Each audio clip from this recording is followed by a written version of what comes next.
చేసుకొని చాలా తవ్వి తీసావు. అమ్మో! దొంగ అమ్మాయిలు స్వయంవరం అంటే అమ్మాయిలు దొంగ ఈ పిల్లవి. అబ్బాయి బాలేదు, ఆ అబ్బాయి బాగున్నాడు, ఈ క్వాలిటీ ఇట్లా హైట్ తక్కువ, కలర్ ఇట్లా ఉంటది. కానీ అబ్బాయిలు ఓపెన్ ఇన్విటేషన్ ఇవ్వడం ఏంటి? నాకు ఒక అమ్మాయి కావాలి పెళ్ళికి అని మీ హస్బెండ్ ఆ రోజుల్లోనే ఎంత ఎంత తవ్వి బయటికి తీసావు నా గురించి. అమ్మో! చాలా ఉంది నీ దగ్గర information. How it so possible? Beautiful. వచ్చిన అంతమంది అమ్మాయిలు మిమ్మల్నే చూస్ చేసుకొని 1800 వచ్చాయంట ఆయనకి. Oh my god! చాలా బాగా రాస్తారు, చాలా చక్కగా రాస్తారు. నాకు అసలు వివాహం మీద పెద్ద మక్కువ లేదు అప్పట్లో. మా నాన్నగారు అలసిపోయారు, వదిలేశారు నన్ను. ఇంకా వీళ్ళొద్దు వాళ్ళొద్దు వాళ్ళొద్దు వీళ్ళొద్దు అంటూనే ఉండేదాన్ని.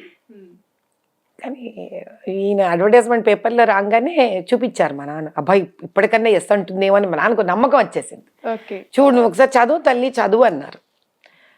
As I went half way through I felt that he is my husband. చూడలేదు, ఏమీ లేదు, అదొక ఫీలింగ్.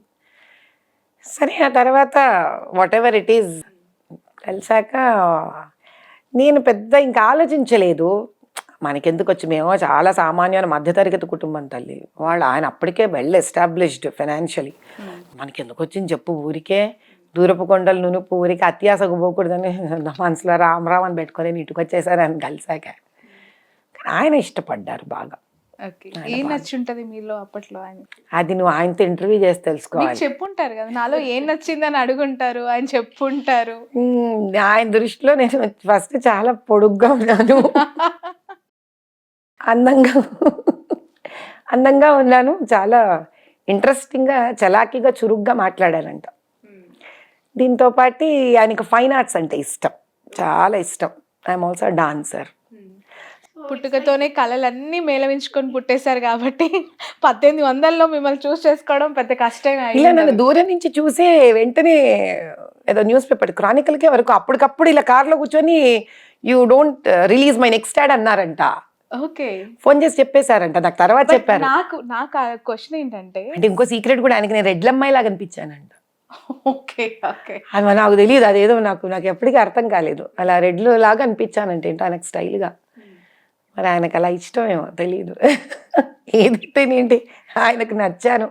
తా నచ్చింది రంభ, తా మునిగింది గంగ అని ఆయనకు నేను అందంగా అనిపించాను. మా వివాహం అయిపోయింది. ఓకే. కమ్యూనిటీస్ ఏమైనా డిఫరెన్సా లేదండి? ఏమీ లేదమ్మా, వాళ్ళు బ్రాహ్మణమే, మేము బ్రాహ్మణమే. బట్ అమ్మాయి కోరుకోవడం ఓకే, కానీ అబ్బాయిలు నచ్చిన అమ్మాయి కోసం ఏకంగా పేపర్ యాడ్ ఇచ్చేయడం అంటే చాలా ఇంట్రెస్టింగ్ గా అనిపించింది నాకు కదా. అంటే ఆ మాత్రం ఏది కోరే వాళ్ళు నాకు భర్త కావాలి, నాకు కాస్త పొగరు ఉండిందిలేమ్మా. అవునా? ఉండింది, అది కరెక్ట్ గా సెట్ అయ్యింది, మా ఇద్దరికి సెట్ అయ్యింది. Actually very intelligent man, very artistic, very desiring. జీవితాన్ని చాలా అందంగా రసవత్తరంగా చూడగలిగిన మనసు ఉంది ఆయనకి. ఎక్కువ మాట్లాడారు, మితభాషి. కానీ ఆయనకు కరెక్ట్గా ఇలా 3 పిల్లల్ని కని తనతో పాటు అలా లలిత కళలుండి చక్కగా ఇల్లు కట్టి అంతా ఫారిన్ ట్రిప్స్ అంతా ఆయనతో పాటు వేస్తూ అలా జాలీగా హాయిగా ఉండే భార్యను కోరుకున్నారు. మరి ఆయన కావాల్సినవన్నీ నేను పూరించగలిగానో లేదో తెలియదు, కానీ నాకు మాత్రం is a fantastic life partner. Right. Coming to your profession, hospital గురించి మాట్లాడితే చాలా కార్పొరేట్ ఆసుపత్రుల యొక్క దందా తీవ్ర స్థాయిలో ఉందని విమర్శలు ఒకవైపు వస్తూ ఉంటాయి. కేవలం హాస్పిటల్ అంటే సమాజ సేవ అని చెప్పుకోవడమే తప్ప దాని వెనక ఒక వ్యాపార సామ్రాజ్యాన్ని విస్తరించుకోవడం అనే ఇంటెన్షన్స్ చాలా మందికి ఉన్నాయి కదా. దీన్ని సమాజ సేవ అంటారా? అలానే ఫ్రీ సర్వీస్ చేయట్లేదు కదా అనే వాళ్ళకి మీరు ఇచ్చే ఆన్సర్ ఏంటి? చూడు తల్లి, మీకు ఒక మాట చెప్తాను. ఇప్పుడు గవర్నమెంట్ హాస్పిటల్స్ ఉన్నాయి, సేవ వాళ్ళు చెయ్యాలా వద్దా ఫస్ట్. సో మనం 2 పక్కల మాట్లాడాలి, ఒక పక్కే మాట్లాడకూడదు. First of all, government hospitals are not reaching up to the mark of a common man and a poor man. So అక్కడ ముందు వాళ్ళే కనుక ఆ బాధ్యతను సక్రమంగా నిర్వర్తిస్తే అసలు మీకు ఇన్ని ప్రైవేట్ హాస్పిటల్ ఫస్ట్ పుట్టుకొని రావు, పుట్టగొడుగుల్లాగా. అది ఒక బాధ, సమాజం పడుతున్న పెద్ద బాధ, స్కూళ్ళు కానీ హాస్పిటళ్ళు కానీ. సరే, ఇంకొకటి ఏంటంటే కార్పొరేట్ హాస్పిటల్స్. ఇప్పుడు సంపాదించచ్చమ్మా, ఎవరైనా సంపాదించవచ్చు, కానీ ఎంతవరకు మానవత్వాన్ని కూడా దాటేసి చాలా మనసుకే ఇబ్బంది పడేంత నిజంగా సంపాదించడం ఎంతవరకు మనకు మనం ఇచ్చుకునే జవాబు అనేది ఆయా హాస్పిటల్ వాళ్ళు ప్రశ్నించుకోవాలి వాళ్ళని వాళ్ళు. మీరు ఈ రోజుకి కూడా, ఎందుకంటే చాలామంది అనొచ్చు, ఏంటి ఈవిడ చెప్తోంది ఇవన్నీ కోవిడ్లో అన్నీ వచ్చాయి వీళ్ళ మీద అని. వేయడానికి ఏముంది తల్లి, ఎగ్జాక్ట్లీ నేను వచ్చేస్తాను. నా స్ట్రైట్ క్వశ్చన్ అదే. కోవిడ్ టైంలో విరించి హాస్పిటల్స్ పైన వచ్చిన అలిగేషన్స్ కావచ్చు, వచ్చిన వైరల్ వీడియోస్ చాలా తీవ్ర స్థాయిలో ఆలోచింపజేశాయి. కోర్స్ ఆ తర్వాత జరిగిన పరిణామాలు ట్రీట్మెంట్ వైజ్గా బాగా జరుగుతోంది, ఎలాంటి ఇష్యూస్ లేవు, హాస్పిటల్కి వెళ్ళిన వాళ్ళకి మంచి వైద్యం ఇస్తున్నారు అనేది పేరైతే ఉంది. బట్ ఈ కాన్ఫ్లిక్ట్ని ఎలా చూడాలంటారు? ఒకవైపు సమాజ సేవ అంటారు, మరోవైపు దోచుకుంటున్నారు కదా. ఇప్పుడు మీరే అన్నారా, హాస్పిటల్లో బాగా విరించి హాస్పిటల్లో బాగా చూస్తారనే పేరు కూడా ఉంది అని మీరే అంటున్నారా అనట్లేదా? అలా అన్నవాళ్ళు ఎవరైనా ముందుకొచ్చి వాయిస్ ఇచ్చారా అమ్మ వీళ్ళు బాగా పనిచేస్తున్నారని? ఇవ్వలేదు కదా. అదే సమాజం తల్లి, అదే సమాజం. సీతమ్మ వారికే తప్పలేదు తల్లి ఒక నింద తీసుకోవడము, అది సమాజం.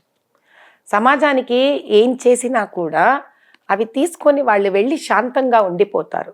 కానీ నీలాప నిందలు వేసేవాళ్ళు మాత్రం ఎప్పుడు అలా రెడీగా ఉంటారు. వాళ్ళ పనే అది, వెయ్యనివ్వండి. ఎందుకంటే మీకు ఫస్ట్ టైం ఎప్పుడైతే కోవిడ్ పర్మిషన్ తీసేశారో మీకు తెలియాల్సిన ఒక విషయం ఉంది. ఆగస్టు 3కి రావాల్సిన నోటీస్ అని స్టాంప్ పెట్టుకొని వాళ్ళు దానికి 2 రోజులు 48 అవర్స్ ముందు వాళ్ళు మాకు ఒక నోటీస్ పంపించాలి. ఏమని? యూ రిప్లై అవర్ నోటీస్ అని. అది వాళ్ళు ఆ డేట్ మీద పంపించకుండా 48 అవర్స్ తర్వాత you have to, if we are not sending a reply, అప్పుడు వాళ్ళు మా పర్మిషన్ తీసేయాలి. వాళ్ళు పేపర్ మీద డేట్లతో సహా గల్లంతు చేసేశారు. గవర్నమెంట్ నుంచి వచ్చినది మేము ఎవరికి చెప్పలేదే. We have proof. నేను చెప్పదలుచుకోలేదు. ఎందుకలా? కంచె చేను మేస్తే ఏం చేస్తావు? ఏం చేస్తావు తల్లి? నువ్వు బయట నుంచి వచ్చే ఒక మృగం తింటుంటే కంచె నిన్ను కాపాడుతుంది. ఆ కంచె చేను మేస్తే ఏం చేయగలం? ఎవరికెళ్ళి చెప్పుకుంటావు బాధ? రెండోసారి సో అప్పుడున్న ప్రభుత్వం అబ్సల్యూట్లీ. రెండోసారి అమ్మాయి శశి అనే అమ్మాయి షీ హ్యాడ్ సమ్ ఇష్యూ. అది నిజాలు ఏమీ వైనం తెలుసుకోకుండా మీరు ఉన్న పళాన కోవిడ్ పర్మిషన్ క్యాన్సిల్ చేశారు. ఎక్కడుంది తెలియదు. అంటే you don't here on the other side. ఏం జరిగిందో మీరు మనుషులను పంపించి వాకప్ చేసి హాస్పిటల్లో అప్పటికి సుమారు 150 పేషెంట్స్ ఉన్నారు. మాకు మెడిసిన్ ప్రొక్యూర్మెంట్ ఆపేశారు. చాలా కష్టపడ్డాం మేము. ఓకే. మాకు మిగతా చాలా సరఫరాని మాకు ఏంటి మన ఆక్సిజన్ సప్లై స్ట్రగుల్ అయ్యాం మేము. అదా న్యాయం అంటే? అదా ధర్మం అంటే? This is how you treat? Because on a word of a lady. ఆవిడ స్థితి ఏంటి నేను ఆవిడ ఈ రోజు దాకా ఏ రోజు ఎక్కడ చర్చించలేదు. That's none of my business. She's citizen of this country. ఆవిడ ఏదన్నా మాట్లాడనివ్వండి. ప్రభుత్వంగా మీ బాధ్యత ఏంటి? మా పర్మిషన్ తీసేయడమా? నిజాలని మీరు ఒక ఆడిట్ వేసి కనుక్కోవడమా? సరే, ఆవిడ ఒక పక్కన ఏం చెప్పిందమ్మా టీవీ ఆవిడ సొంత దాంట్లో, వీళ్ళు మా దగ్గర డబ్బులు దోచుకోలేదు బాబు, అసలు మాకు అర్థం కాదంటే వీళ్ళు మా బ్రదర్ పోయిన తర్వాత మాకు అసలు ఇంకా ఉల్టా డబ్బులు ఇచ్చారు